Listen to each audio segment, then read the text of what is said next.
We are inside the submersible Titan, which is a carbon fiber and titanium sub that can go to the depths of the Titanic. Hi, my name is Stockton Rush. I'm the CEO and founder of oceangate. Let's take a look at Titan. So we're coming into the sub.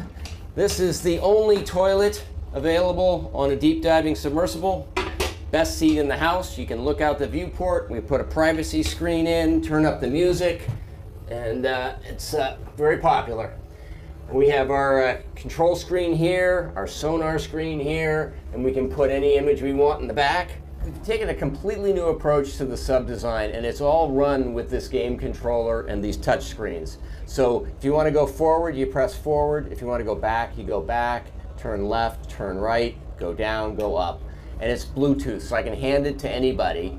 And it's meant for a 16-year-old to throw it around, and super durable. We keep a couple of spares on board just in case. This is the second year we've been out to the Titanic.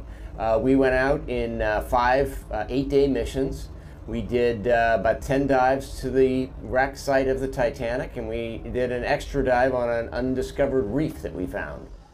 Completely privately funded operation, and we're funded by what we call mission specialists who help support the mission. So they take quite a bit of money to come and join us. Years ago, the Russians took tourists out to the Titanic, and it was just sort of a look and see thing. We really are focusing on the science around it. We want to document what the wreck is like now, and also try to predict what it'll be like in the future.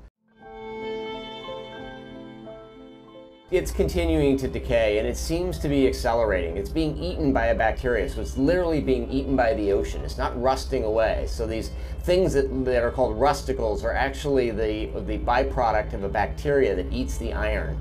And as it does that, these decks are collapsing. The promenade deck continues to collapse forward. We saw some of the railing is starting to lose its structural strength, which is really a sad thing. That's when it's going to stop looking like the Titanic.